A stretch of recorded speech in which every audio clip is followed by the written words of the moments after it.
Bismillahirrahmanirrahim. Assalamualaikum warahmatullahi wabarakatuh. Alhamdulillahi rabbil alamin. Wabihi nasta'inu ala umuri dunya waddin.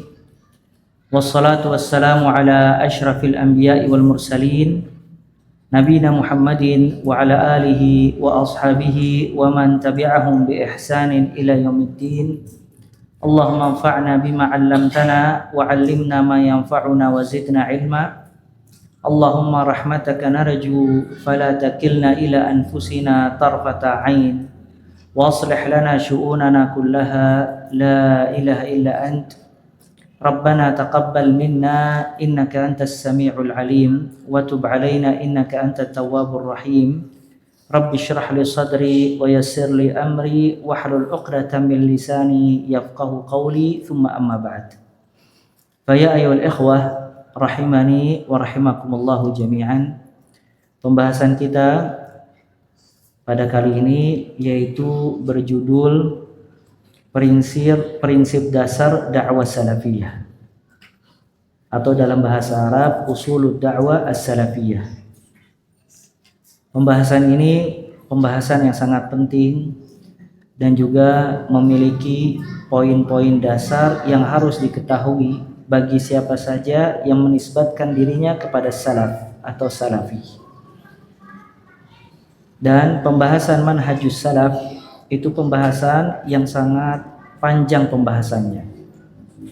Kadangkala berkaitan dengan hadis-hadis yang berkaitan dengan hadis-hadis kewajiban kembali kepada manhajus salaf, atau berkaitan tentang mumayyizat, keutamaan dan karakteristik manhajus salaf, atau berkaitan dengan firaq ad-dhallah, kelompok-kelompok sesat yang bersimpangan dari manhajus salaf, atau berkaitan dengan syubhat, kerancuan dan juga syubhat seputar dakwah salafiyah.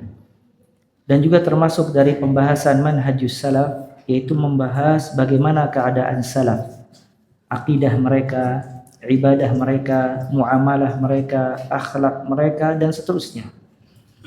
Namun di sini kita lebih menekankan kepada usul ad-da'wah as-salafiyah, prinsip dasar dakwah salafiyah. Karena berapa banyak orang-orang yang berdakwah menisbatkan dakwanya kepada salafiyah, namun pada hakikatnya jauh dari prinsip dasar dakwah salafiyah. Disebabkan banyak faktor.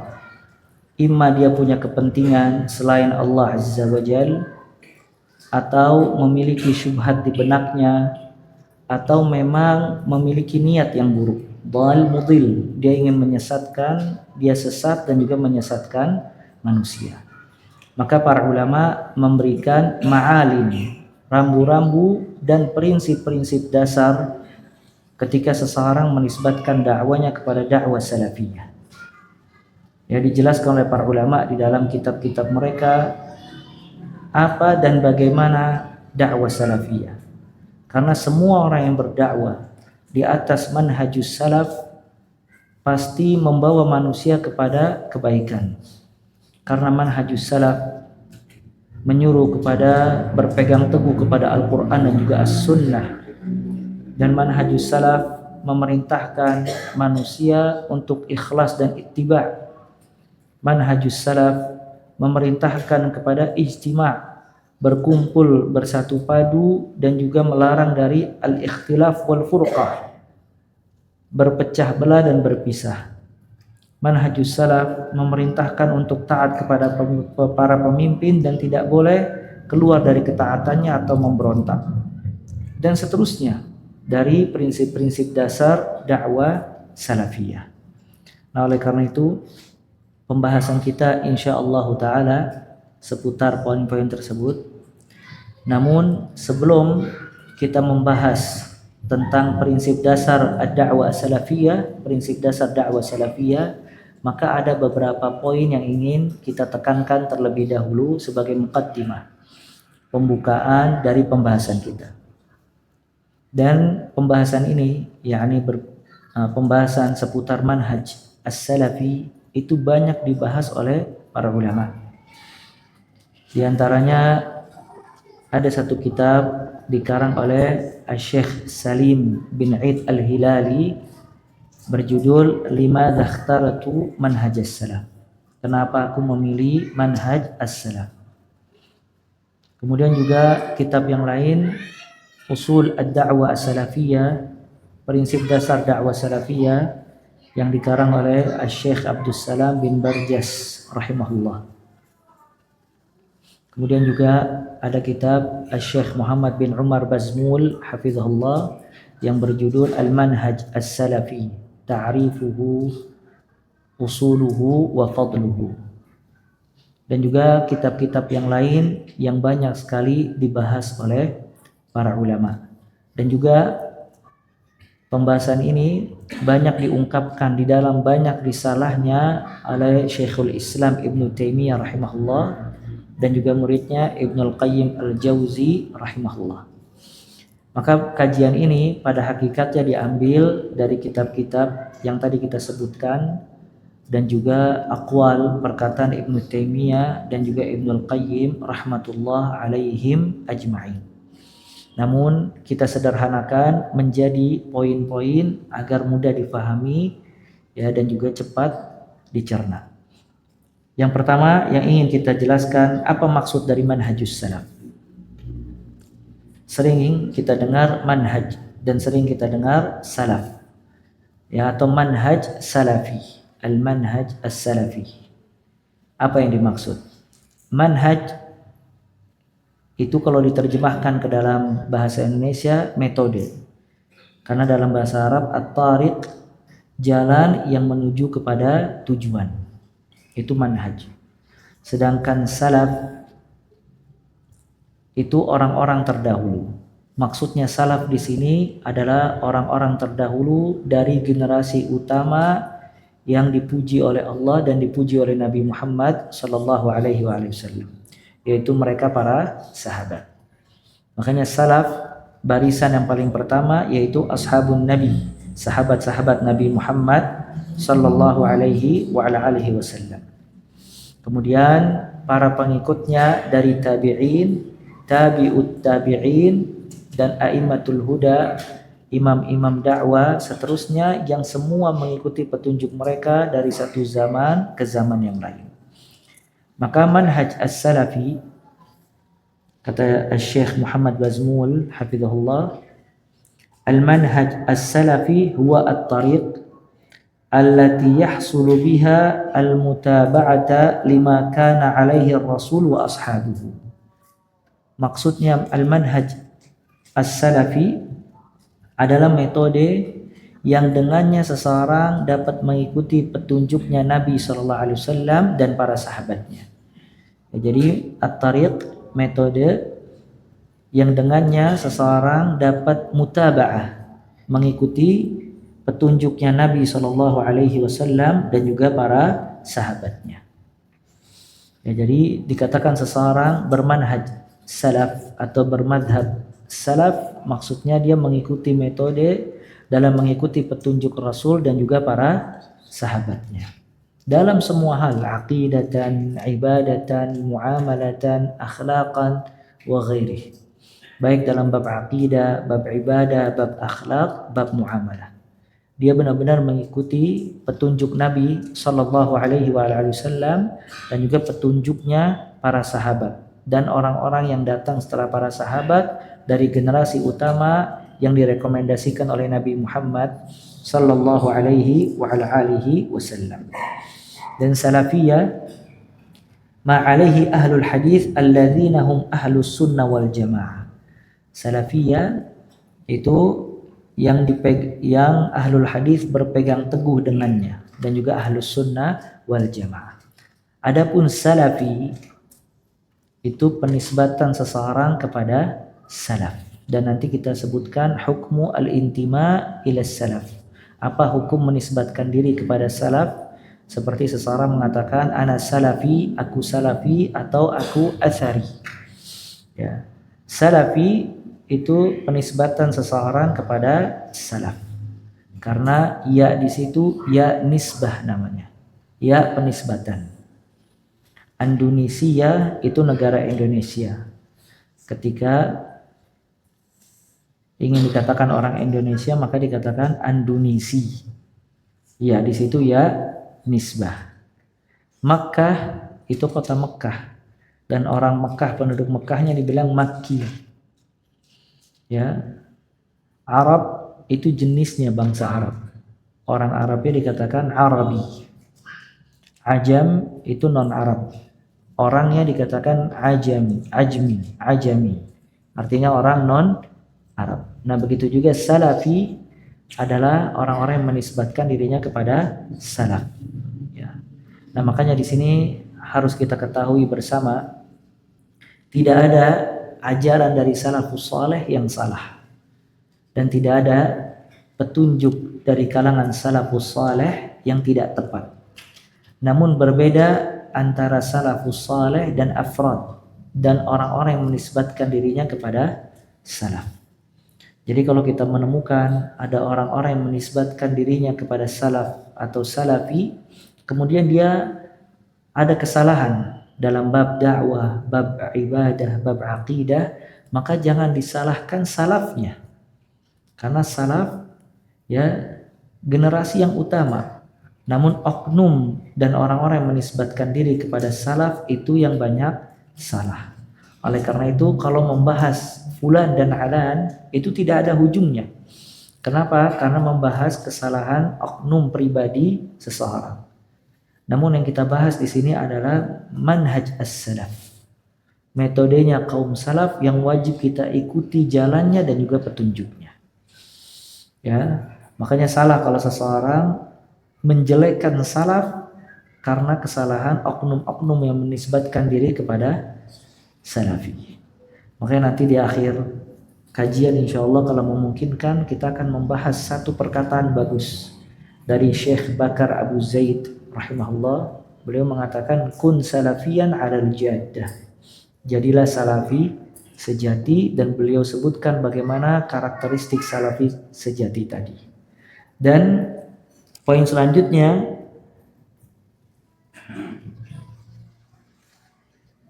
manhajus salaf atau orang-orang yang menisbatkan dirinya kepada salafi atau salaf atau salafi, dia memiliki nama-nama yang banyak. Ya, memiliki nama-nama dan penisbatan yang banyak. Yang pertama, ahlus sunnah wal jamaah. Ya. Muslim, ahlus sunnah wal jamaah, sunni, ya, salafi itu semuanya sama. Namun mereka menisbatkan dirinya kepada ahlus sunnah wal jamaah karena berpegang teguh kepada sunnah Nabi SAW. Ketika banyak ahlul ahwa, para pengikut hawa nafsu yang tersesat dari jalan Allah Azza wa Jal, akidah mereka tidak sesuai dengan akidah Nabi SAW, maka para ulama banyak membantah prinsip mereka dan akidah mereka. Menulis banyak karya dan menamakan buku-buku mereka dengan as-sunnah. Ya, dengan as-sunnah. Maksudnya as-sunnah itu lawannya bid'ah dan lawannya hawa nafsu. Ya, karena ketika banyak hawa dan banyak kebid'ahan, para ulama pertama kali membantah mereka, menamakan kitab-kitab mereka dengan as-sunnah. Ya, seperti Usulus Sunnah milik Imam Ahmad rahimahullah. Padahal pembahasannya akidah, tapi mereka menamakan dengan sunnah karena dalam rangka melawan bid'ah. Kemudian Syarhus Sunnah milik Al-Imam Al-Barbahari dan kitab-kitab yang lain. Ya, makanya ahlus sunnah maksudnya adalah orang-orang yang berpegang teguh kepada sunnah Nabi Muhammad SAW. Dan maksudnya sunnah Nabi SAW adalah semua yang dibawa oleh Nabi SAW dari perkataan, perbuatan, keyakinan dan yang lainnya. Maka ketika seseorang menisbatkan dirinya kepada ahlus sunnah, artinya dia kembali kepada sunnah Nabi SAW dalam semua hal. Wal jamaah, yaitu artinya yang berkumpul. Maksudnya mereka berkumpul di atas hak, di atas kebenaran. Di setiap zaman, di setiap tempat, Ahlus Sunnah selalu di atas kebenaran dan berkumpul di atas kebenaran. Maka kata Ibn Mas'ud radhiyallahu taala an, fa innaka 'alal jama'ah ma wafaqal haqq wa in kunta wahdak. Sesungguhnya engkau tetap dikatakan jamaah kalau engkau mengikuti hak kebenaran, walaupun engkau seorang diri. Ya, jadi ahlu sunnah wal jamaah mereka yang berpegang teguh kepada sunnah Nabi Sallallahu Alaihi Wasallam dan berkumpul di atas kebenaran sesuai dengan sunnah Nabi Sallallahu Alaihi Wasallam. Maka ya ikhwah, penamaan ini ada dasarnya. Ya, ada dasarnya kenapa ulama menamakan diri mereka dengan ahlus sunnah wal jamaah. Dulu tidak ada. Semuanya pada zaman dahulu mengatakan dirinya muslim. Namun ketika banyak perpecahan dan ketika banyak kesesatan, maka lebih spesifik lagi. Mereka menisbatkan dirinya kepada ahlus sunnah wal jamaah sesuai tuntunan Al-Quran dan juga as-sunnah. Ketika kelompok-kelompok sesat juga menamakan diri mereka dengan ahlus sunnah wal jamaah, maka dikhususkan lagi namanya dengan as-salaf atau as-salafi atau al-athari, ya, karena ingin membedakan antara ahlus sunnah dengan ahlul bid'ah. Ahlul bid'ah dia menamakan diri mereka dengan nama-nama yang benar, menipu umat agar umat mengikuti keinginan mereka. Sedangkan hakikatnya dan dakwanya jauh dari prinsip dasar dakwah salafiyah dan juga dakwah ahlus sunnah wal jamaah. Nama lain dari manhajus salaf atau as-salafi adalah ahlul hadis. Mereka juga menamakan diri mereka dengan ahlul hadis karena keteguhan mereka di dalam memegang hadis Nabi Muhammad sallallahu alaihi wasallam. Dan ini dikatakan oleh para ulama seperti Imam Ahmad rahimahullah ketika menjelaskan tentang Taifah Mansurah, kelompok yang ditolong oleh Allah Azza wa Jal, dan kelompok ini terus ada sampai datangnya hari kiamat, dan mereka yang membunuh Dajjal. Ditanyakan siapa Taifah Mansurah, kata Imam Ahmad rahimahullah, illam yakunu ahlul hadis fala adri manhum. Kalau mereka bukan ahlul hadis, maka aku tidak tahu lagi siapa mereka. Karena pada zaman dahulu yang terkenal di dalam membantah syubhatnya orang-orang bid'ah dan ahlul bid'ah yang menyuruh kepada kebid'ahan, kesesatan, kesyirikan, itu ahlul hadis. Ya, ketika orang-orang Syiah dia banyak memalsukan hadis-hadis Nabi Muhammad SAW, maka ahlul hadis di gerbang pertama yang banyak membantah hadis-hadis palsu yang disebarluaskan oleh orang-orang Syiah tersebut. Ya, maka ahlul hadis nama lain dari salafiyin. Kemudian juga nama lainnya at-taifah al-mansurah, kelompok yang ditolong oleh Allah Azza wa Jalla. At-taifah al-mansurah. Ya, at-taifah al-mansurah. Ya, ini bersumber dari hadis Nabi sallallahu alaihi wasallam, la tazalu ta'ifatu min ummati dhahirina 'alal haqq. Akan selalu ada kelompok dari umatku yang memperjuangkan kebenaran. Nama lain juga dari mereka, nama lain dari salafiyin yang menisbatkan dirinya kepada manhajus salaf, ya, yaitu al-firqa an-najiyah. Al-firqa an-najiyah. Ya, kelompok yang ditolong atau kelompok yang selamat. Para ulama menamakan dengan al-firqa an-najiyah karena berlandaskan dari hadis al-iftiraq, hadis perpecahan umat. Kalau umat ini akan terpecah menjadi 73 golongan, semuanya di dalam neraka kecuali satu. Nah, ketika menjelaskan karakteristik yang satu ini, ada 3 riwayat yang sahih. Yang pertama, Nabi SAW bersabda, ma'ana alaihi al-yawm wa ashabi. Kelompok yang selamat yang berpegang teguh apa yang aku bawa dan juga sahabat-sahabatku. Yang kedua, al-jamaah. Dan yang ketiga as-sawad al-a'zam, hitam yang besar. Maksudnya tiga ini, kata para ulama, adalah orang-orang yang berpegang teguh kepada sunnah Nabi Muhammad sallallahu alaihi wasallam dan para sahabatnya.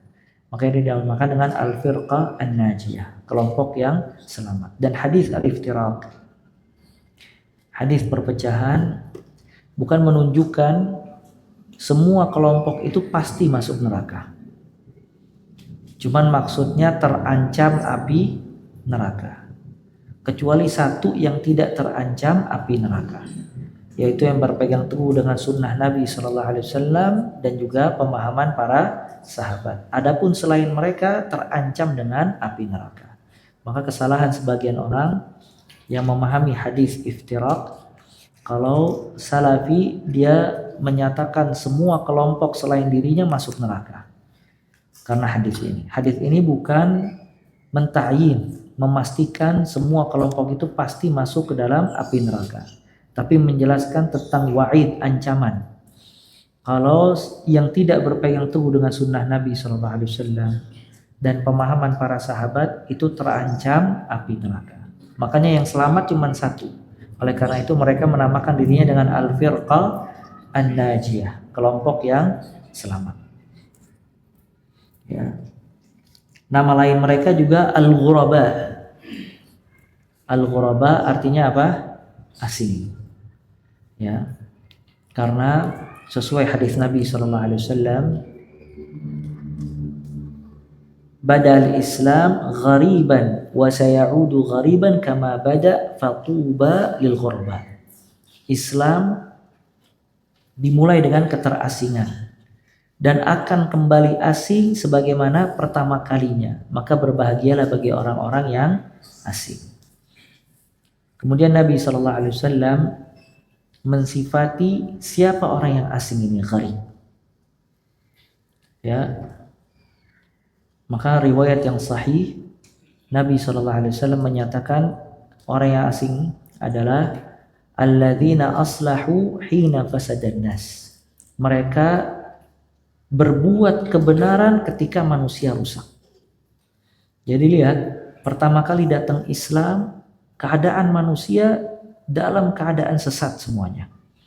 Mereka berbuat syirik kepada Allah. Ibadah mereka tidak sesuai dengan petunjuk Allah Azza wa Jalla. Muamalah mereka sangat buruk dan mereka saling menindas satu dengan yang lainnya.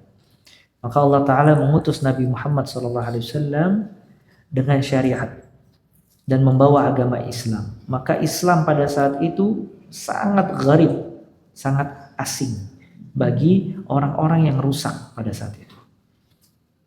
Dan subhanallah, kata Nabi SAW, sayaudu ghariban kama bada. Islam itu akan kembali asing sebagaimana pertama kali. Ini menunjukkan banyaknya kesesatan dan hawa nafsu.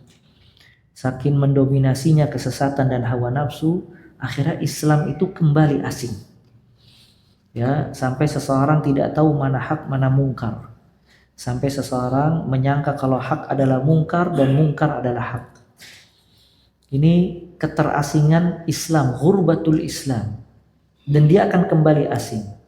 Nah, ketika seseorang berpegang teguh dengan agama ini dan membenahi dirinya serta membenahi orang lain dan dia merasa gharib, asing, maka kata Nabi SAW, fatuba lil ghuraba, berbahagialah bagi orang yang asing. Ya, dan juga nama lain mereka atba'us salaf, para pengikut salaf, atba'us salaf. Kemudian poin selanjutnya, hukum menisbatkan kepada manhajus salaf. Apa hukum menisbatkan diri kepada manhajus salaf? Seperti seseorang mengatakan ana salafi, ana athari, ya. Ada sebagian mengatakan ana athari.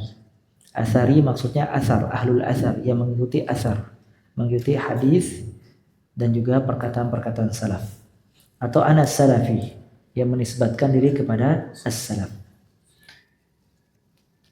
Syekh As-Suhaimi hafizahullah mengatakan dalam kitabnya Kun Salafiyan 'alal Jaddah, jawazul intisab ila salaf wa talaqqub bis salafiyah.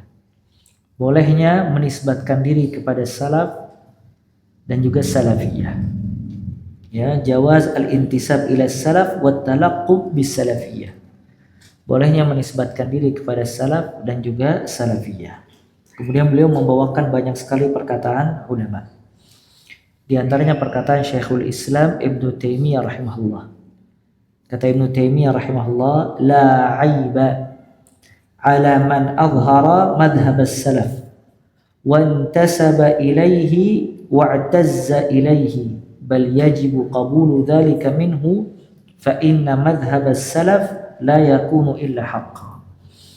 Kata Ibnu Taimiyah rahimahullah, la aib, tidaklah tercela siapa saja yang menisbatkan diri kepada madhabus salaf, kemudian merasa mulia dengan menisbatkan diri kepada madhabus salaf, wa'tazza bimadhabis salaf. Ya, dia merasa mulia ketika intisab menisbatkan kepada madhabus salaf. Bal yajibu qabulu dzalik, bahkan wajib menerima intisab tersebut, penisbatan tersebut. Karena kenapa? Fa inna madhhabas salaf la yakun illa haqq. Karena madhab salaf tidak akan mungkin kecuali pasti kebenaran.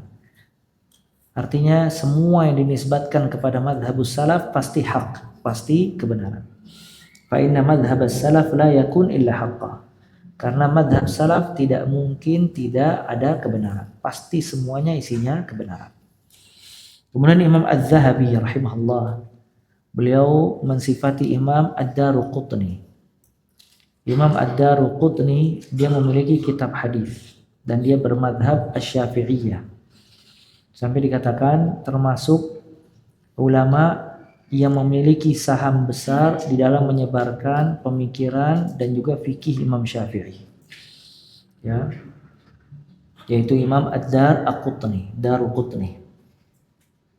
Kata Imam Az-Zahabi rahimahullah, lam yadkhul ar-rajul abadan fi ilmi al-kalam wala al-jidal wala khada fi zalika bal kana salafiyan.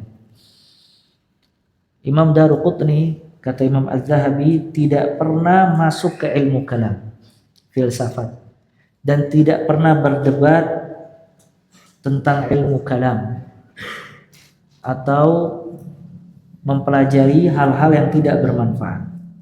Kemudian kata Imam Az-Zahabi, balkana salafiyan, bahkan Imam Ad-Daruqutni salafi. Ya, jadi penamaan salafi atau menisbatkan diri kepada salaf, yaitu dengan salafi, itu penisbatan dari zaman dahulu. Jadi para ulama mereka memuji ulama yang lain dan juga menisbatkan diri mereka kepada salaf, ya salafi. Ya, maka ini kesalahan orang-orang yang mengatakan kalau madhab salaf itu madhab fikih yang kelima setelah dari 4 madhab fikih. Ya, madhab salaf bukan madhab fikih, tapi madhab salaf itu metode dalam beragama. Dia mencakup semuanya, akidah, ibadah, akhlak, dan muamalah. Syekh bin Baz rahimahullah, beliau pernah ditanya, ma taqul fi man tasamma bis salafi wal athari hal hiya tazkiyah? Apa yang kau katakan kepada orang-orang yang menisbatkan dirinya dengan salafi atau athari? Apakah itu termasuk tazkiyah, pujian atau pensucian diri? Kata Syekh bin Baz rahimahullah, idza kana sadiqan annahu athariyun aw salafiyun la ba's. Kalau seandainya memang dia jujur, ya, dia athari atau salafi, benar-benar mengikuti petunjuknya salaf dan mengikuti athar, ya, la ba's, maka boleh. Mithlu ma kana as-salaf yaqulun, sebagaimana kaum salaf mereka berkata, fulan salafi, fulan athari. Fulan salafi, fulan athari. Yaitu pensucian atau pujian yang wajib.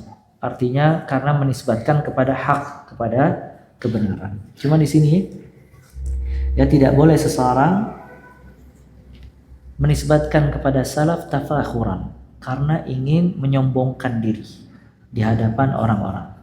Tapi dia menisbatkan diri kepada madhab salaf, salafi menginginkan kebenaran dan hak. Ya, dan ingin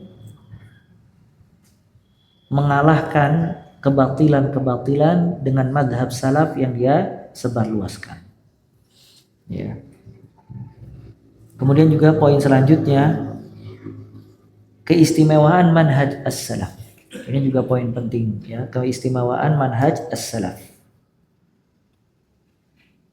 Ya, mumayyizat, apa keistimewaan dan kelebihan manhajus salaf.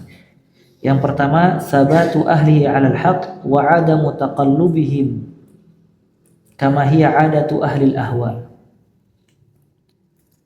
Ya, di antara keistimewaan manhajus salaf, mereka istiqamah di atas kebenaran dan tidak berpindah-pindah. Istiqamah, konsisten di atas kebenaran dan tidak berpindah-pindah. Sebagaimana ahlul bidah.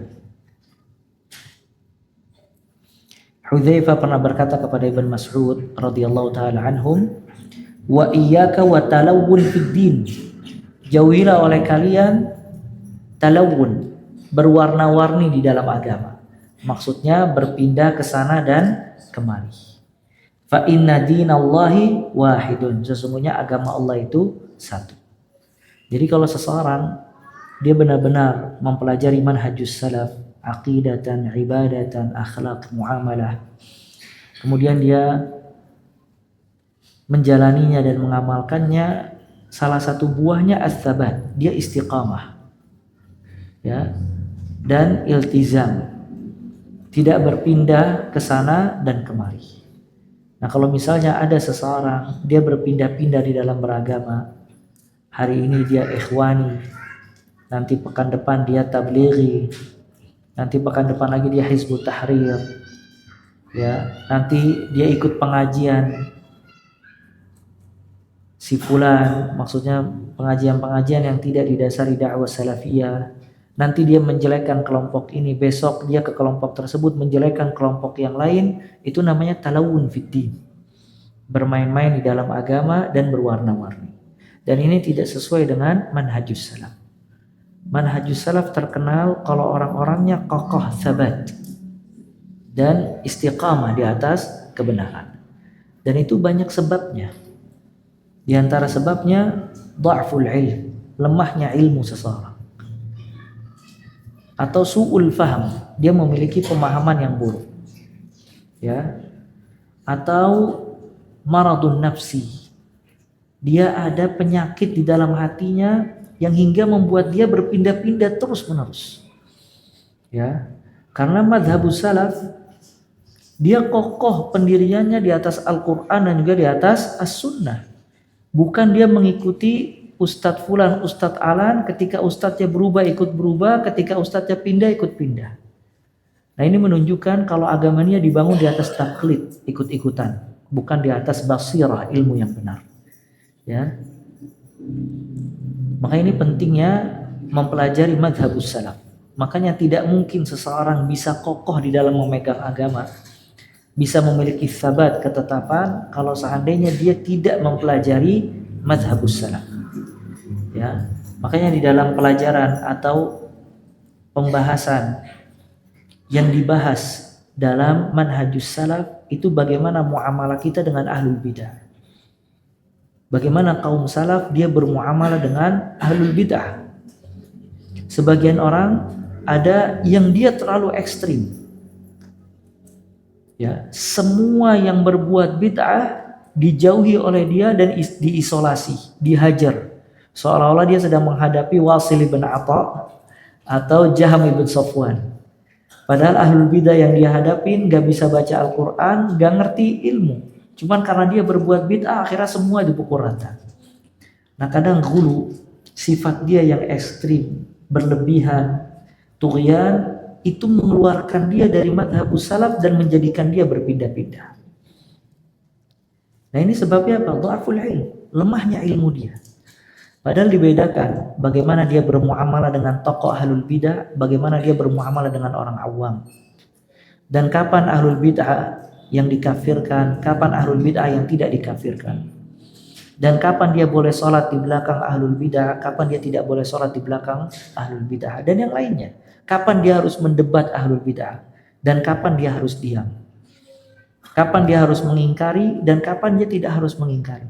Maka ini semuanya dibahas dalam manhajus salaf. Cuman karena qillatul ilm, sedikitnya ilmu, semangat yang tinggi, akhirnya membuat dia salah kaprah di dalam mengambil sikap. Nah itu dampaknya talawun, dia akhirnya berpindah-pindah. Sebagian lagi kadang mungkin disibukkan dengan mentahdir.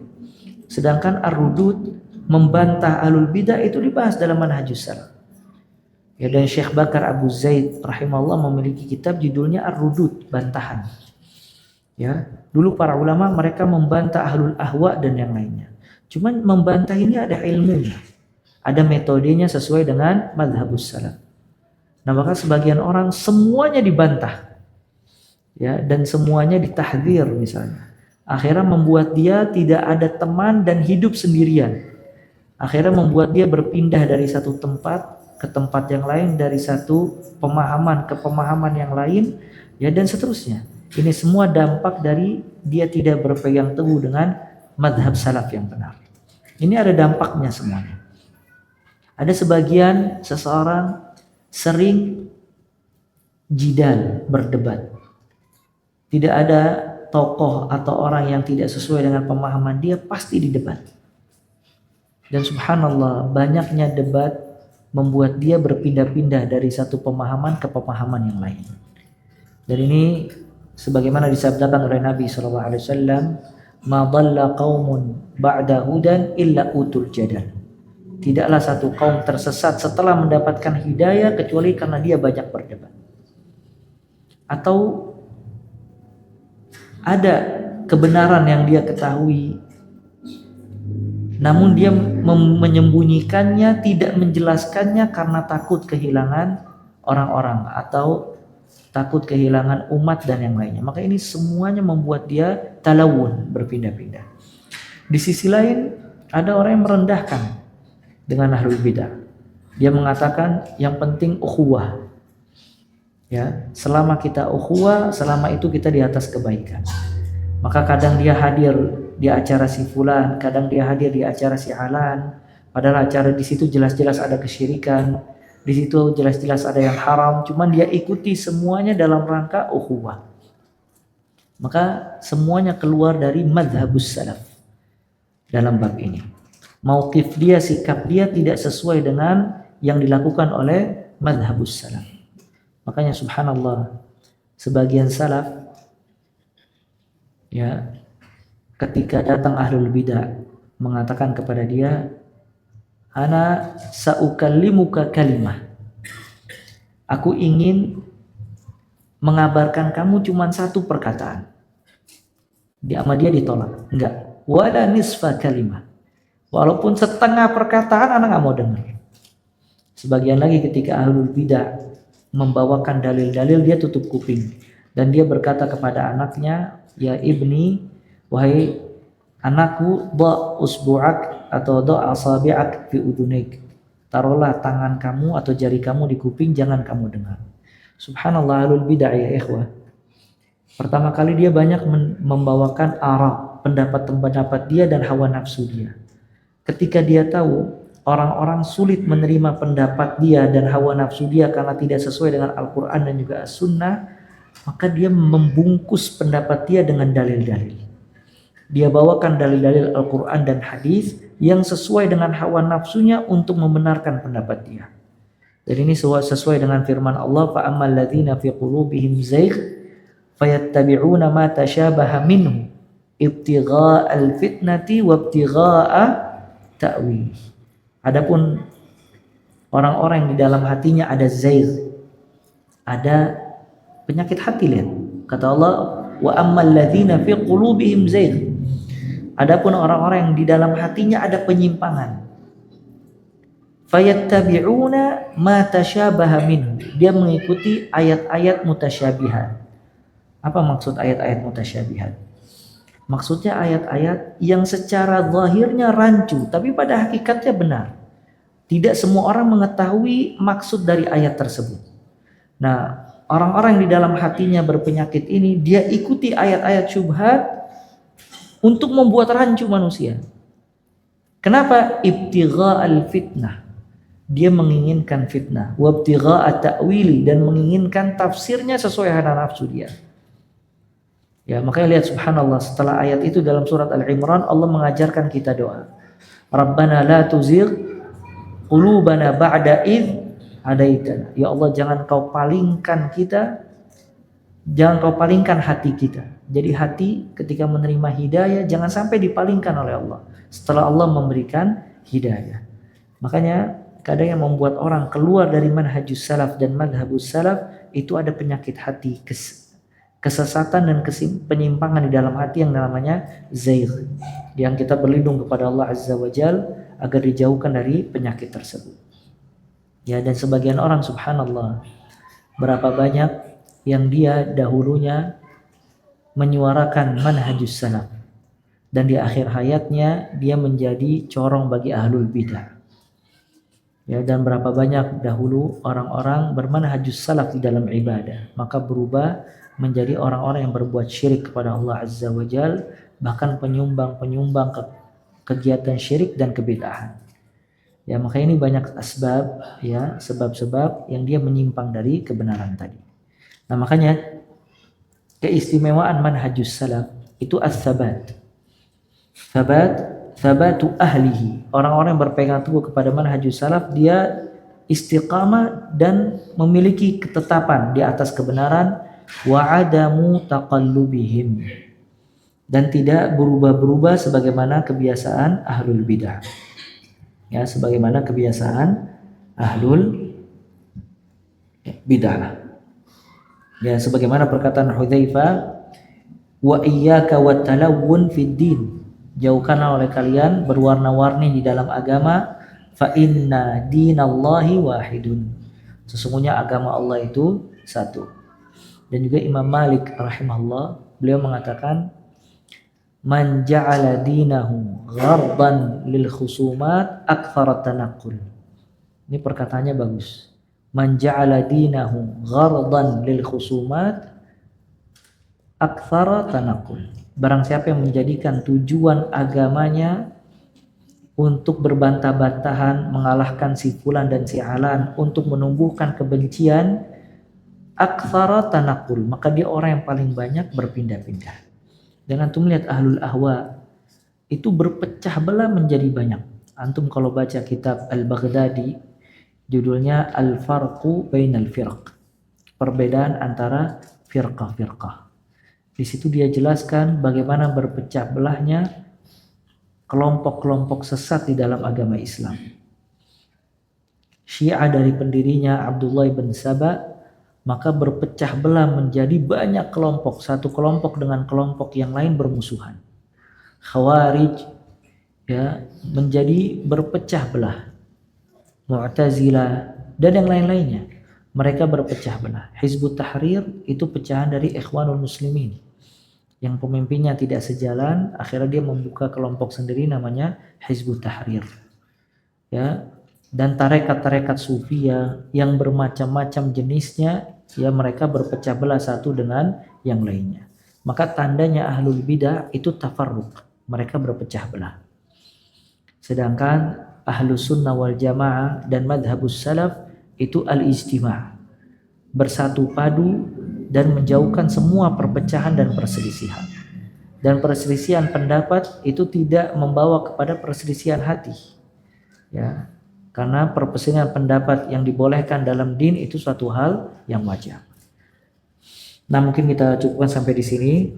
Kita lanjutkan pekan depan biiznillah taala. Pembahasan ini mungkin bisa 2 atau 3 kali pertemuan. Ya, kemudian kita bahas kitab yang lain biiznillah taala. Mungkin nanti setelah adzan ada waktu 10 menit buat tanya jawab. Tafadhal, kalau ada pertanyaan bisa ditulis di kertas. Wassallallahu ala rasulika Muhammad wa akhiru da'wana alhamdulillahi rabbil alamin. Nah, ada pertanyaan? Ya, fadhal. Ali.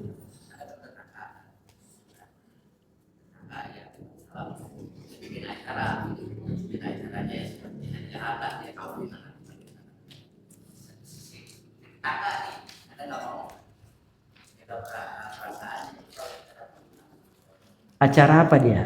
Ya seperti dia mengawinin anaknya terus dia hadiah halal.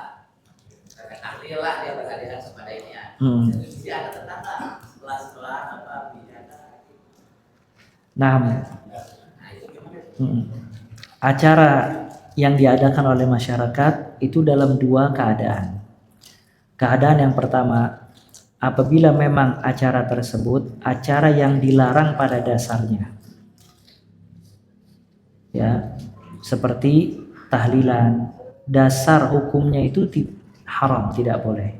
Yasinan, hukum dasarnya adalah haram. Maka apabila memang acara-acara tersebut pada dasarnya haram, maka tidak boleh kita ikut serta sama sekali dalam rangka ingkar mungkar, mengingkari kemungkaran tersebut. Dan juga tidak boleh ada partisipasi apapun juga dalam acara tersebut, karena acara itu pada dasarnya adalah acara yang terlarang. Nggak boleh kita menyumbang makanan, menyumbang duit atau yang lainnya. Namun apabila acara itu pada dasarnya adalah acara yang dibolehkan dalam agama Islam, namun dalam acara tersebut dia melakukannya ada perbuatan-perbuatan yang haram. Seperti katakanlah walimah. Walimah pernikahan itu hukum dasarnya boleh. Dia mengadakan walimah kawinan anaknya, ya, dan yang lainnya. Cuman kadang sebagian orang awam dia mengadakan acara tersebut, misalnya ada kegiatan-kegiatan yang terlarang di dalamnya. Ngundang orkes misalnya, organ tunggal, atau acara kebid'ahan dan yang lainnya. Maka kalau semisalnya memang dia bisa datang sebelum ada kemungkaran tersebut, itu boleh. Dan hukum menghadiri walimah tadi bagi dia tidak wajib, gugur kewajibannya karena di dalamnya ada kemaksiatan. Dan boleh bagi dia, mungkin dia tidak hadir tapi dia menyumbangkan dalam acara tersebut yang memang minim kemungkinan dipakai untuk kemaksiatan. Misalnya dia memberikan kepada pengantin laki-lakinya sarung atau baju atau yang lainnya, agar di sisi lain dia mengingkari kemungkaran dari acara tersebut, namun di sisi lain dia memberikan hal yang membuat hatinya itu luluh. Jadi kadang tarik ulur.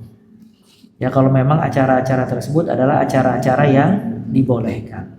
Ya, tidak, pada dasarnya boleh, cuman kadang ada kemaksiatan di dalamnya yang membuat kita tidak wajib untuk hadir. Cuman boleh kita memberikan bantuan, ya, atau memberikan hadiah kepada orang tersebut karena acaranya pada dasarnya adalah acara yang tidak diharamkan di dalam Islam. Namun apabila acara tersebut acara yang haram, seperti tadi kita sebutkan tahlilan, yasinan, atau perbuatan syirik dan yang lainnya, maka mauqif, sikap kita yang paling tepat adalah kita mengingkari hal tersebut. Ya, karena Nabi Shallallahu Alaihi Wasallam memerintahkan kita untuk mengingkari kemungkaran, dan mengingkari kemungkaran dengan 3 tahapan. Tahapan yang pertama dengan tangan, kalau tidak bisa dengan lisan, kalau tidak bisa dengan hati. Dan mengingkari kemungkaran dengan hati yaitu dengan tidak ikut serta di dalam acara tersebut. Ya, namun sebenarnya ketika kita mengingkari kemungkaran tersebut, kita sedang berdakwah di jalan Allah Azza wa Jalla. Karena dia nanti akan bertanya-tanya, kenapa si fulan tidak hadir? Nah, pertanyaan itu bisa menjadi sebab hidayah buat dirinya ketika dia mengetahui kalau itu ada larangan dan seterusnya. Tapi kalau kita ikut serta dalam acara-acara tersebut, kita tidak berdakwah di jalan Allah dan tidak mengingkari kemungkaran tadi. Dan juga seseorang ketika di masyarakatnya dia mengingkari kemungkaran dan tidak ikut serta di dalam satu acara, bukan berarti dia meninggalkan kebaikan di tengah-tengah masyarakatnya sama sekali.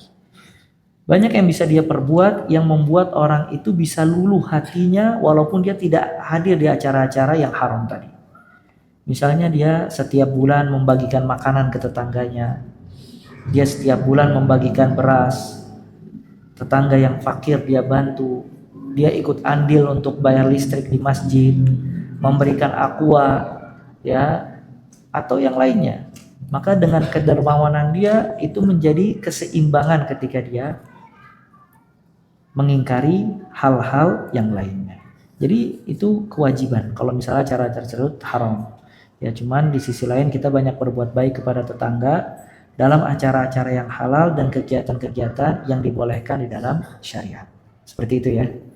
Nah, di sini ada pertanyaan, Ustadz, bagaimana korelasi manhaj as-salaf dengan madhab imam 4? Bolehkah ana tidak bermadhab imam yang 4, namun ana bermanhaj as-salaf? Pertama, ada perbedaan antara manhajus salaf dengan madhab fiqhi. Manhaj, tadi kita sebutkan, dia tariq, dia metode di dalam mutaba'ah, di dalam beragama untuk mengikuti Rasul SAW dan juga para sahabatnya. Karena kita tidak mungkin bisa beragama, kita tidak mungkin selamat di dalam beragama ini kecuali kita mengikuti petunjuk Nabi SAW dan juga mengikuti petunjuk para sahabatnya. Karena yang mengikuti, yang menyuruh kita untuk mengikuti Rasul dan para sahabatnya itu Allah Azza wa Jalla dan Nabi SAW. Makanya tadi kita sebutkan hadis tentang firqah najiyah, kelompok yang selamat. Mereka adalah ma'ana alaihil yaum. Dia berpegang teguh dengan apa yang aku bawa, wa ashabi, dan juga sahabat-sahabatku. Ya, karena kalau kita beragama, dalil-dalil yang ada Al-Quran dan juga As-Sunnah tidak dibarengi dengan pemahaman salaful ummah, pasti kita akan tersesat dari jalan kebenaran. Kenapa? Karena prakteknya tidak sesuai dengan yang dipraktekkan oleh para sahabat. Para sahabat itu adalah buah sekolah yang dididik dari Nabi SAW. Dalil-dalil itu langsung diamalkan oleh para sahabat, menjadi satu metode yang diwariskan kepada umat setelahnya. Maka orang-orang yang setelahnya datang, dia harus melihat bagaimana metodenya kaum salaf di dalam beragama. Dan manhaj itu luas, dia berkaitan dengan akidah, dia berkaitan dengan ibadah, dia berkaitan dengan akhlak, dia berkaitan dengan muamalah. Ini manhaj. Ya, makanya antum lihat dalam bab asma wa sifat, nama-nama dan sifat-sifat Allah Azza wa Jalla. Ahlus sunnah wal jamaah dan madhabus salaf wasat, dia di tengah. Ketika Allah mengatakan Allah memiliki tangan, Allah memiliki wajah, dan Allah memiliki sifat-sifat yang lain, satu kelompok mengatakan kalau wajah Allah sama seperti wajah makhluk. Kalau kita pengen tahu wajah Allah itu percis seperti wajah makhluknya, nggak ada yang dibuang. Kelompok yang lain mengatakan enggak, Allah nggak memiliki wajah. Wajah itu artinya bukan wajah seperti manusia, tapi wajah itu artinya cahaya. Wajah itu artinya ini. Ditafsirkan sama dia macam-macam. Kenapa? Karena dia memahami ayat itu dengan akalnya dan hawa nafsunya.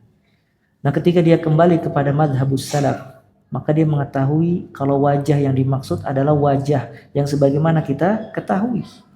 Tapi wajah Allah tidak sama seperti wajah makhluk. Ya, Allah Maha Besar, Allah Maha Agung. Allah berfirman, "Laisa kamitslihi syai' wa huwas samiul basir." Allah tidak sama serupa dengan apapun juga, dan dia Maha mendengar lagi Maha mengetahui. Ketika membahas tentang masalah nuzul, masalah turunnya Allah di sepertiga malam terakhir, ada yang memahami hadis dari satu kelompok kalau maksudnya turun adalah turunnya rahmat Allah Azza wa Jalla. Ada lagi yang mengatakan maksudnya turun itu turunnya Allah sama seperti turunnya makhluk. Maka akhirnya dia berada di dalam hayran, kebingungan. Sepertiga malam berpindah-pindah tiap malam bagaimana Allah turun. Akhirnya dia mensifati Allah dengan sifat yang macam-macam. Subhanallah, mazhabus salaf memahami itu dengan pemahaman para sahabat. Maksudnya turun adalah Allah turun ke langit dunia, ya. Turun yang layak bagi Allah Azza wa Jal, dan turunnya Allah tidak sama dengan turunnya makhluk, dan Allah tidak serupa dengan apapun juga. Kalau seandainya turun rahmat, maka tidak mungkin rahmat hanya turun di sepertiga malam. Allah memberikan rahmat sepanjang waktu, sepanjang detik. Dan itu turunnya sepertiga malam kemana? Ke langit dunia. Nggak mungkin rahmat Allah turun hanya ke langit dunia, sedangkan rahmat Allah dirasakan oleh semua makhluk. Katakan dalam bab taat kepada para pemimpin. Orang-orang Khawarij, dia mengatakan semua pemimpin yang berbuat dosa, kafir, keluar dari agama Islam, wajib diperangi, wajib dijatuhkan. Dan rakyat yang taat kepada pemimpin tersebut, halal darahnya, hartanya halal, boleh diambil. Ini pemikiran Khawarij. Datang kelompok Syiah mengatakan tidak ada pemimpin yang wajib ditaati kecuali imam mereka. Selain dari imam mereka tidak ada yang perlu ditaati lagi. Makanya mereka menunggu imam a'zam, imam yang paling besar yang nanti akan menjadi pemimpin mereka. Lihat penyimpangan dalam memahami akidah. Akhirnya datang mazhabus salaf meluruskan pemahaman ini. Mereka mengatakan wajib taat kepada para pemimpin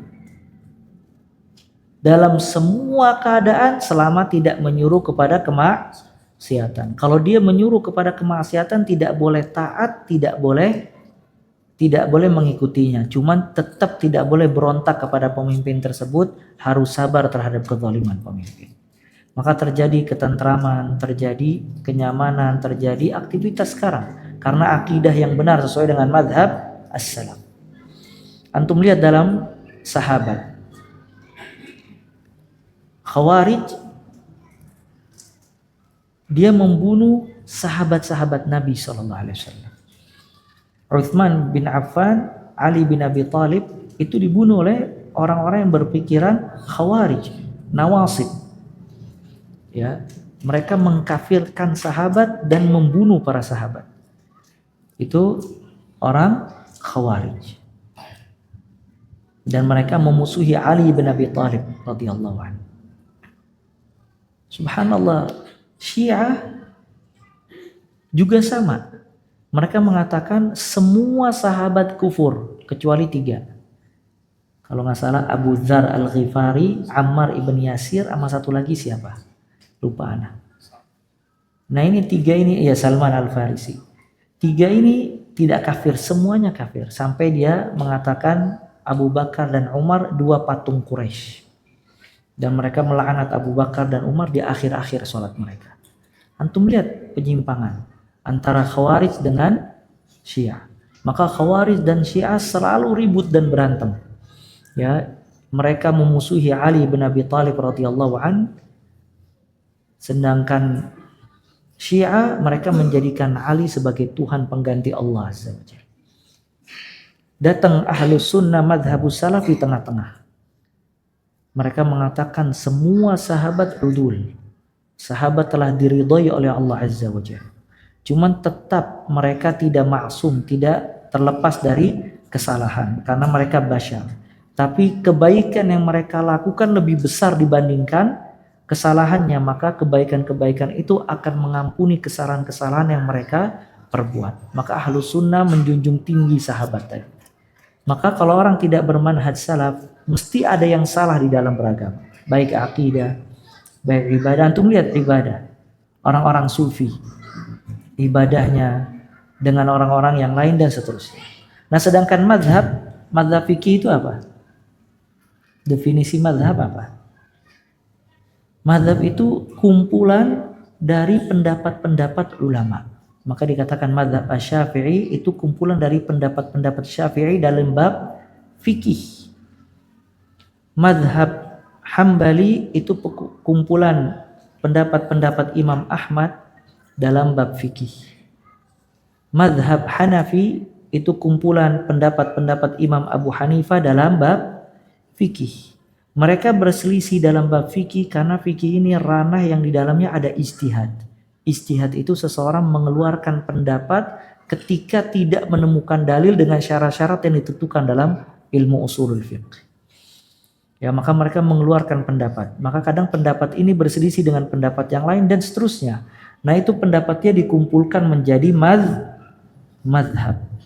Maka ketika seseorang mengatakan Syafi'i atau mazhabnya Syafi'i, dia nisbat kepada mazhab Syafi'i. Kata para ulama, menisbatkan diri kepada mazhab, baik mazhab Hambali, Hanafi, Maliki, Syafi'i dan yang lainnya,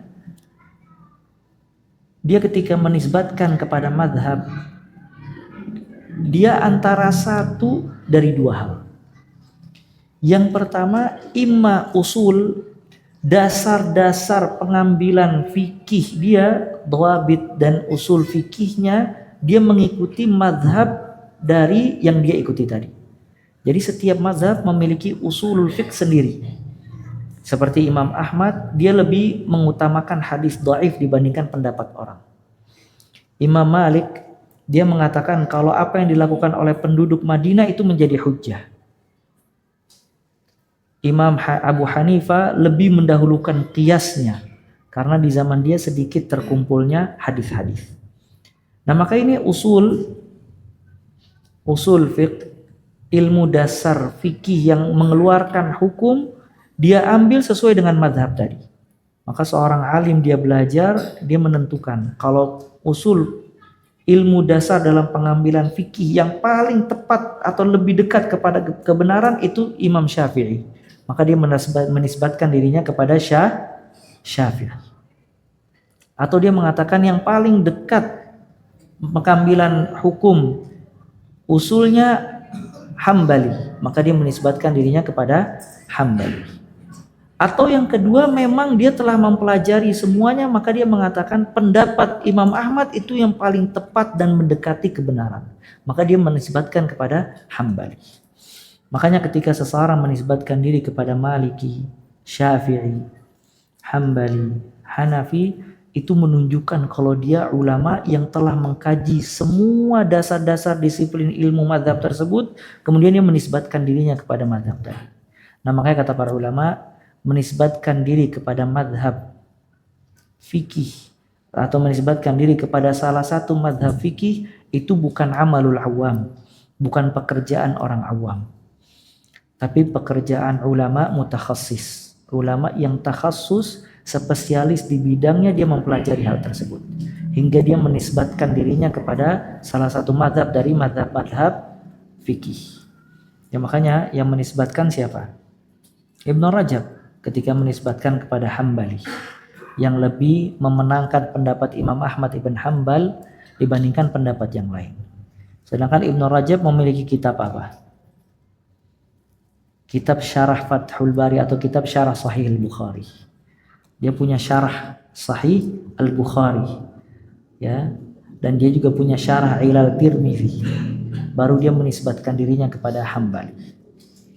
Terus Imam Nawawi rahimahullah memiliki menisbatkan mazhabnya kepada Syafi'i. Menisbatkan mazhabnya kepada Syafi'i. Tapi dia siapa? Dia memiliki kitab Syarah Sahih Muslim. Sahih Muslim itu disyarah oleh Imam An-Nawawi sekitar 8 jilid kalau nggak salah. Dan dia punya syarah fikih Syafi'i namanya Syarah Majmu' Muhadzab. Ya, itu hampir 9 jilid kalau nggak salah atau 10 jilid. Baru dia menisbatkan dirinya kepada Syafi'i. Jadi penisbatan kepada madhab itu bukan pekerjaan orang-orang awam, tapi pekerjaan ulama-ulama yang memang dia mempelajari fikih secara mendetail, takhassus, kemudian dia menemukan mana yang paling dekat kepada kebenaran, kemudian dia menisbatkan dirinya kepada mazhab tadi. Nah, adapun orang awam, apa yang dilakukan? Di sini ada yang pernah selesai baca kitab fikih dari bab toharoh atau bab air sampai terakhir bab jinayat. Ada yang pernah? Antum kalau baca Manhajus Salikin, itu kitab Ibn Sa'di paling ringan sesuai dengan mazhabnya Hambali. Itu kurang lebih 120 halaman atau 150 halaman. Atau 200. Itu bahas dari awal, dari air sampai terakhir. Ya. Itu yang paling ringan, kata para ulama, paling ringan kitab fikih sesuai mazhab itu kitab Ibn Sa'di rahimahullah. Ya. Nah, kalau orang awam tugasnya dia mempelajari fikih yang dia butuhkan dalam kehidupan sehari-hari dari ustadz yang mengajarkan dia. Karena kalau dia mempelajari khilaf ulama, maka dia tidak ada ujungnya. Dia pelajari khilaf air, baru nyampe bab wudu udah pusing dia. Ada satu kitab subhanallah dikarang oleh Ibnu Rushd. Ya. Itu kitab tentang semua khilaf yang berkaitan dengan fikih. Itu dipelajari di Lipia Jakarta. Itu khilaf dalam khilaf. Jadi dia bahas khilaf air, nanti khilafnya itu ada khilaf lagi. Ya, itu subhanallah ya. Waktu ujian sampai kita bingung ngafalnya itu gimana. Ya, kita udah kelar misalnya ngafalin khilaf ulama dalam bab miyah air. Ke bab sholat yang bab air lupa lagi. Saking banyaknya khilaf, subhanallah. Tapi subhanallah, apa faedahnya? Nggak ada faedahnya. Kenapa? Karena kita tidak fokus membahas khilaf ulama. Tapi yang kita fokuskan adalah amalan-amalan yang berkaitan dengan kehidupan sehari-hari. Makanya orang awam, dia mempelajari fikih yang dia amalkan sehari-hari. Jadi jangan sampai dia ini tidak tahu mana air yang dipakai wudu, mana air yang tidak dipakai wudu. Boleh nggak dia berwudu, nggak ada air pakai kopi? Nggak ada air saat habis ada kopi, boleh nggak wudu pakai kopi? Sekarang kopi najis apa enggak? Hah? Kenapa nggak boleh berwudu dengan kopi padahal dia tidak najis? Nah ini kan hal-hal kayak gini dasar dia harus tahu. Kemudian dia ketika pengen berwudu di bak mandinya ada cicak mati. Pertanyaannya boleh dia pakai atau enggak tuh air? Cicaknya dia buang kemudian airnya dia pakai atau tidak? Ini kan kehidupan sehari-hari dia harus. Atau dia ada air seember yang lumayan besar, subhanallah dia buang air kecil, masuk tetesan air, cipratan air kecil ke air tersebut. Pertanyaannya boleh dia pakai apa enggak buat wudu? Nah ini kan hal-hal seperti ini dia pelajari. Ya hal-hal seperti ini yang harus dia pelajari. Nah makanya orang awam dia mempelajari hal-hal yang dia butuhkan dari fikih sesuai dengan kehidupan sehari-hari. Salat, kadang dia kapan harus sujud sahwi. Ana Ustadz lupa tadi ruku, ana sujud sahwi apa enggak? Kayak tadi ada pertanyaan juga, Ustadz ana sholat di belakang orang, ana baru tahu 2 hari yang lalu atau kemarin dia mabok. Terus hari ini dia jadi imam, ana sholat di belakangnya. Sholat ana sah atau tidak? Nah hal seperti ini kan awam yang dia harus belajar, dia tahu kapan dia sholatnya sah atau kapan sholatnya dia tidak sah. Ya makanya mazhab itu satu ilmu dan satu fan dalam bab agama. Namun kalau orang berlebihan dalam mempelajari mazhab sampai keluar dari batas yang dibolehkan, kadang menjadikan dia ta'assub, berlebihan. Dan sampai sebagian orang yang belajar madhab, dia meninggalkan belajar Al-Quran dan hadis Nabi Muhammad SAW.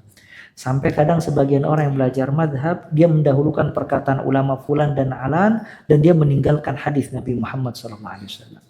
Sampai kadang sebagian orang yang belajar madhab berlebihan, dia sampai meninggalkan akidah-akidah yang benar, karena ulama-ulama yang bermadhab fulan dan alan berakidah tidak sesuai dengan akidah Ahlus Sunnah wal Jamaah. Maka setiap ada batasnya dan koridornya, dan siapa yang belajar madhab atau yang menisbatkan diri kepada madhab itu bukan sembarang orang.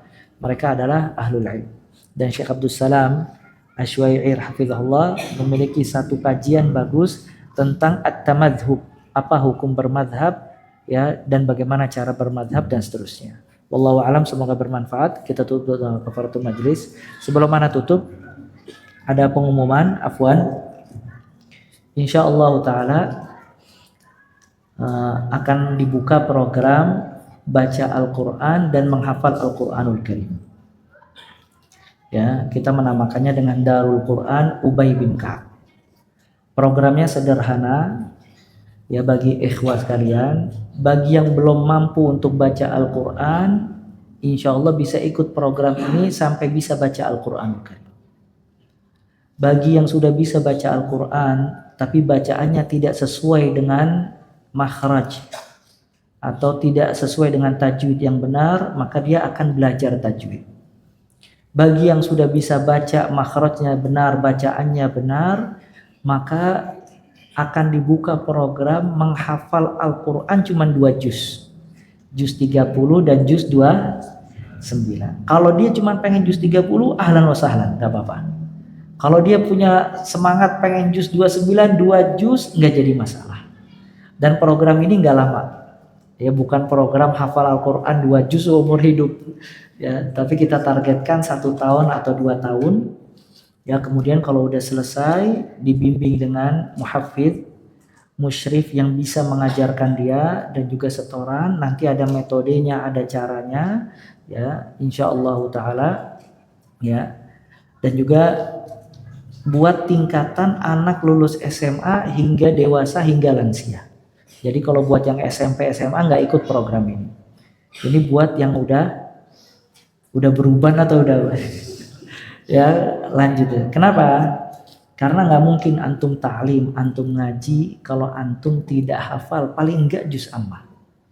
Antum tidak akan merasa nikmatnya Al-Quran kalau antum tidak memiliki hafalan Al-Quran sama sekali. Subhanallah, antum kalau punya hafalan Al-Quran hatta 1 juz, antum punya hafalan Al-Quran dari An-Naba sampai An-Nas, antum bisa murajaah dalam qiyamul lail. Misalnya antum bisa baca setengah juz dari An-Naba sampai Al-Insyiqaq, nanti besok antum lanjutkan lagi, nanti diulangi lagi. Lihat subhanallah barokah. Ya, antum hafal, sabar, berjuang 1 tahun, tapi manfaatnya seumur hidup antum bisa murajaah. Dan subhanallah, semua orang yang menghafal Al-Quran hatta 1 juz dan menjaganya itu sebab terbesar dia istiqamah dan menjadi orang baik. Dan antum mendapatkan khairiyah, kebaikan dari sabda Nabi SAW, khairukum man ta'allama Al-Quran wa 'allamahu. Orang yang paling baik di antara kalian yang belajar Al-Quran dan mengajarkannya. Ya, dan juga orang yang pintar Al-Quran, kata Nabi SAW, al-mahir bil Quran ma'asafaratil kiramil bararah. Orang yang pintar baca Al-Quran, dia bersama para malaikat nanti di akhirat. Waladzi yaqra'ul Qur'an wa yatata'ta, orang yang baca Al-Quran dan tersendat-sendat, dia mendapatkan dua pahala. Nah, maka antum sabar. Kenapa buat orang dewasa? Karena memang dituntut untuk dewasa dalam metodenya. Jadi bukan antum datang ditalkin misalnya 5 ayat terus antum nggak ngafal, minggu depan baru pengen ngafal. Ya, harus dihafal di rumah dan datang untuk setoran, nanti metodenya kita jelaskan. Makanya di sini butuh kerjasama. Kita hanya membimbing dan membuka jalan buat antum yang minat untuk punya hafalan akal paling sedikit 2 juz. Ya, paling sedikit 2 juz. Maka dibantu sama kita dengan semangat antum. Ya, kalau misalnya memang bisa selesai 1 tahun atau setengah tahun lebih baik. Kalau pengen 2 juz baik, kalau pengen paling tidak 1 juz itu lebih baik. Ya, dan subhanallah, sebagian orang dia bersikeras untuk memiliki ini dan ikut tercapai dari perkara dunia, mobil, rumah atau yang lain. Tapi kenapa dia nggak semangat untuk menghafal ayat-ayat Allah Azza wa Jalla? Paling nggak 1 juz atau 2 juz dari Al-Quranul Karim. Dan sebenarnya ini terinspirasi dari kisah salah seorang syekh. Ketika ada orang datang kepada syekh, dia berkata, kehidupan anak, wahai syekh, berantakan dari bangun tidur hingga tidur lagi. Akhirnya kata syekh itu, antum coba hafal Al-Quran paling sedikit 2 juz. Subhanallah, dia pergi, dia menghafal 2 juz, dia datang lagi ke syekh tersebut, dia bilang, subhanallah, dengan menghafal 2 juz semua kehidupan anak rapi, keluarga anak rapi, ekonomi anak rapi, sholat anak rapi dengan menjaga Al-Quran 2 juz, karena keberkahan Al-Quranul Karim. Dan orang yang di dalam hatinya tidak memiliki hafalan sama sekali, itu seperti rumah yang kosong. Namun kalau di dalam hatinya ada hafalan ayat-ayat Allah Azza wa Jal yang terus dia ulang dan dia murojaah, maka hatinya itu diisi dengan keberkahan dan kebaikan. Dan program ini insya Allah diadakan hari Sabtu dan Ahad di Masjid Asy-Syifa. Kemudian nanti ada pembimbingnya dan nanti insya Allah kita share pendaftarannya lewat WA. Bagi yang minat nanti bisa daftar dengan format yang kita share insya Allah ta'ala. Ya, semoga Allah ta'ala memberikan kepada kita manfaat dan kebaikan. Semoga Allah ta'ala menerima amal ibadah kita dan menjadikan kita semua bermadhab salaf, kemudian wafat di atas husnul khatimah dan diselamatkan dari su'ul khatimah. Amin amin ya rabbal alamin. Subhanakallah bihamdik asyhadu an la ilaha illa anta astaghfiruka wa atubu ilaik. Wa sallallahu alaihi wa baraka ala abdika rasulika Muhammad wa akhiru da'wana alhamdulillahi rabbil alamin. Assalamualaikum warahmatullahi wabarakatuh.